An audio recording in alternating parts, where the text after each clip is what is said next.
दोस्तों, जब अवैध अतिक्रमण बताकर किसी का बरसों पुराना घर तोड़ा जा रहा हो, किसी की बरसों पुरानी दुकानें तोड़ी जा रही हो, तो फिर सवाल ये उठता है कि अगर मान लीजिए वो बस्ती जिसको आज आप अवैध कहकर तोड़ रहे हैं, अगर वो 70 साल से भी पहले से बनी हुई है, वहां के लोग वोट दे रहे हैं, वहां के लोग बिजली का कनेक्शन जो है, बिजली का बिल जो आ रहा है वो दे रहे हैं, वहां के लोग पानी का बिल भर रहे हैं, वहां के लोग बाकी के सारे सरकारी काम कर रहे हैं, तो वो आखिर जमीन अवैध कैसे हो सकती है? और 70 साल बाद आपको याद आया कि वो जमीन अवैध है।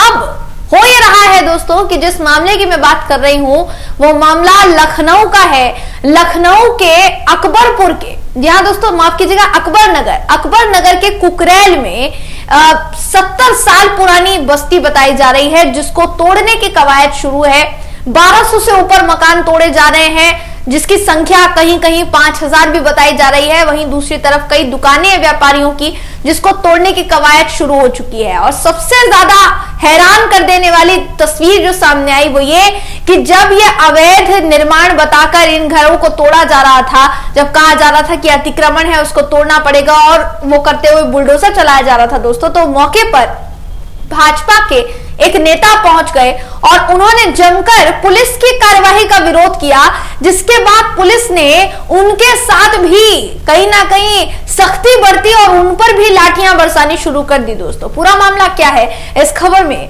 मैं आपको बताऊं। नमस्कार, मेरा नाम है जयंती झा और आप देख रहे हैं दी कंटाब। दोस्तों, लखनऊ विकास प्राधिकरण यानी जिसको कहा जाता है LDA, लखनऊ डेवलपमेंट अथॉरिटी, किसी भी क्षेत्र में कह सकते हैं उस पूरे क्षेत्र की डेवलपमेंट अथॉरिटी जो भी है उसका पूरा जिम्मा उस पूरी अथॉरिटी के ऊपर आता है। तो सरकार के आदेश पर, उत्तर प्रदेश शासन के आदेश पर 70 साल पुरानी बस्ती को तोड़ा जा रहा है। कहा जा रहा है कि बस्ती बिल्कुल अवैध है और अतिक्रमण जमीन पर किया हुआ है, सरकारी जमीन है उस पर अतिक्रमण किया हुआ है, इसलिए इसको तोड़ने की कवायद जारी है। लालच ये दिया गया कि भाई जितने भी लोगों को यहां से हटाया जाएगा उनको प्रधानमंत्री आवास योजना के तहत उनको मकान दिया जाएगा। लेकिन उस बात में कितनी सच्चाई होगी कितनी नहीं, ये तो वही लोग समझ रहे होंगे जिनके घरों को तोड़ा जा रहा है और आश्वासन मिला भी है या फिर नहीं मिला है। दोस्तों, आप स्क्रीन पर आपकी तस्वीर दिखा रही हूं, एक ध्यान से गौर से तस्वीर देख लीजिए। इसमें आपको एक व्यक्ति भाजपा की टोपी पहने नजर आ रहा होगा। दोस्तों, उसकी टोपी पे लिखा है भाजपा, भारतीय जनता पार्टी लिखा हुआ है।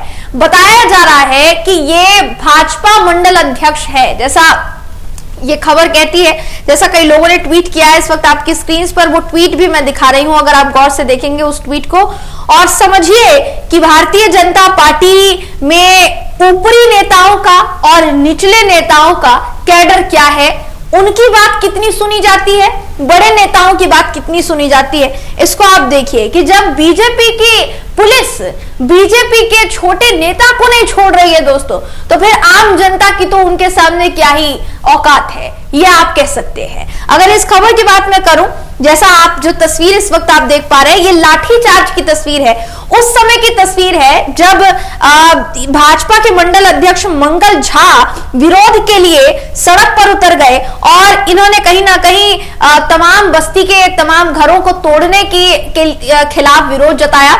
जब ये विरोध जता रहे थे तो वहां पर भारी पुलिस फोर्स तैनात था दोस्तों। उन्होंने मंगल झा का विरोध किया और कहा कि भैया आपको ये विरोध नहीं करना चाहिए, लेकिन मंगल झा अड़े रहे कि आप ऐसे बस्तियों को नहीं तोड़ सकते हैं, आप ऐसे घरों को नहीं तोड़ सकते हैं। बस होता ये है कि इन पर लाठीचार्ज कर दिया जाता है, इधर उधर अफरा तफरी मच जाती है दोस्तों, पूरी सड़क पर विरोध प्रदर्शन शुरू हो जाता है, इनका कॉलर खींचा जाता है, इनकी टोपी उतार दी जाती है, गले में इन्होंने भाजपा का जो पटका पहना होता है वो उतार दिया जाता है। तो आप इसी से समझ जाइए कि भारतीय जनता पार्टी में छोटे कैडर के नेताओं का कितना महत्व है, और अगर आदेश ऊपर से आया हो तो फिर सुनी जाएगी किसी की कि नहीं सुनी जाएगी, ये इसी से समझा जा सकता है।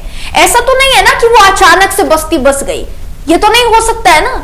अगर बरसों से वो बस्ती वहां पर बसी हुई है तो आप अभी तक तो उनसे सारी सुविधाएं ले रहे थे, आपको उनसे वोट चाहिए, आपको उनसे बिजली का बिल चाहिए, आपको उनसे पानी का बिल चाहिए, आपको सब कुछ चाहिए उनसे, लेकिन जब बात आती है अपने स्वार्थ की तो आपने उनको वहां से हटा दिया, ये कहते हुए कि आपने जमीन पर कब्जा किया हुआ है, आप जहां पर रह रहे हैं आपने वहां जमीन पर कब्जा किया हुआ है। दोस्तों, इसको लेकर प्रज्ञा मिश्रा ने एक ट्वीट किया है।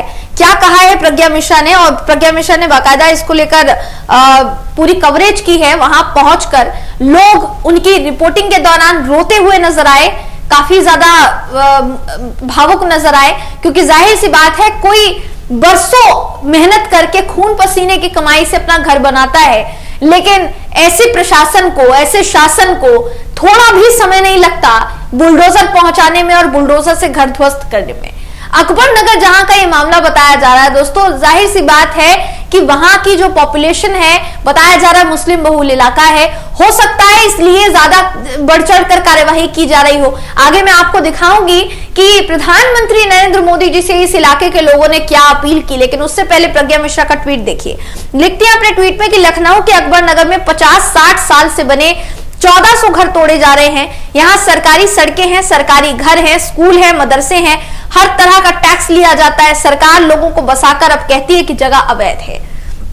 हम यहाँ कुकरेल नाले के किनारे रिवर फ्रंट बनाएंगे, मुआवजे के नाम पर एक ढेला नहीं दिया जा रहा है, पहले बसाना फिर भगाना, ये अन्याय है। मैंने इस पर विस्तृत रिपोर्ट बनाई है, कुछ ही घंटों में अपलोड करूंगी, ये उनका कहना है। तो जाहिर सी बात है वो वहां पर पहुंची और उन्होंने जो तस्वीरें शेयर की है दोस्तों, वो तस्वीरें भी एक एक करके मैं आपकी स्क्रीन पर दिखा रही हूँ। इन तस्वीरों को अगर आप गौर से देखेंगे, तमाम जितने बुलडोजर है वो पहुंचे हुए हैं, भीड़ है वहां पर, लोग जो है इकट्ठा हो रखे हैं, क्योंकि किसी को भी विश्वास नहीं होगा कि जिस घर को हमने इतनी मेहनत से खड़ा किया, जिस घर को हमने एक एक ईंट लगाने के लिए इतनी मेहनत की, आज सिर्फ एक बुलडोजर मंगवाकर उस घर को तोड़ दिया जाएगा, निस्तनाबूद कर दिया जाएगा, मिट्टी में मिला दिया जाएगा। क्या योगी सरकार की पहचान बुलडोजर और घरों को मिट्टी में मिलाने की ही रह गई है? ये बड़ा सवाल है दोस्तों जो इस वक्त खड़ा हो रहा है, क्योंकि पहली कार्यवाही तो नहीं है ना। यूपी में ऐसा कई दफा हो चुका है इससे पहले। अगर मैं मामले गिनाने पर आऊं तो शाम हो जाएगी, रात हो जाएगी, मामले खत्म नहीं होंगे। शायद इसलिए योगी जी को बुलडोजर बाबा के नाम से जाना जाता है, शायद हो सकता है यही कारण हो। और अगर आप में थोड़ी सी भी इंसानियत बाकी है तो पहले उन लोगों को आपको शिफ्ट करना चाहिए था। अब अगर आप ये दावा कर रहे हैं कि प्रधानमंत्री आवास योजना के तहत उनको बाकायदा एक घर दिलाएंगे, तो पहले आप शिफ्ट कराते ना उनको, बस्ती पूरी खाली करवाते। लोग अपने घरों में रह रहे हैं, उनके बच्चे हैं, वो बुजुर्ग हैं, वो अपने घरों में रह रहे हैं, किन हालात में रह रहे हैं। आपने बुलडोजर लगाया घर के आगे, आपने तोड़ना शुरू कर दिया। यह है कार्यवाही, यह है न्याय योगी सरकार का, और इसी को वो न्याय कहते हैं। अब इसको लेकर दोस्तों बताया जा रहा है कि तकरीबन 26 कारोबारी ऐसे हैं जिन्होंने हाईकोर्ट का दरवाजा खटखटाया है। इसको लेकर क्या मामला, क्या फैसला निकलकर सामने आता है, तो देखने वाली बात होगी। लेकिन ये जो पूरी घटना है ये झकझोर देने वाली है वाकई में, अगर बात की जाए तो। भारत समाचार ने बाकायदा 2 दिन पहले एक ट्वीट किया था, और ये जो ट्वीट था दोस्तों, इसमें कुछ लोग, खासकर मुस्लिम समुदाय के लोग जो थे वो इकट्ठे नजर आ रहे हैं, और वहां ऐलान हो रहा है इस बात का। कहा जा रहा है कि पीएम मोदी से अपील की गई। किस बात की? पीएम मोदी से अकबर नगर के लोगों ने गुहार लगाई कि पसमानदा समाज ने अकबर नगर में पंचायत करते हुए साफ सीधे तौर पर यह कहा कि प्रधानमंत्री नरेंद्र मोदी जी को हमारे घर बचाने के लिए आगे आना चाहिए। उन्होंने यह भी कहा कि पीएम मोदी पसमानदा समाज को मकान दे रहे हैं, पीड़ित 1200 परिवारों के सिर से छत न छीनी जाए, पीड़ित लोगों ने बीच का रास्ता निकालने की गुहार लगाई, रिवर फ्रंट बनाया जाए और घर भी ना टूटे, ऐसा होना चाहिए। लेकिन क्या ये संभव है? अब संभव नजर आ रहा है दोस्तों। 5000 तक बताया जा रहा है कि संख्या पहुंच चुकी है, 5000 तक घर जो है तोड़े जा सकते हैं।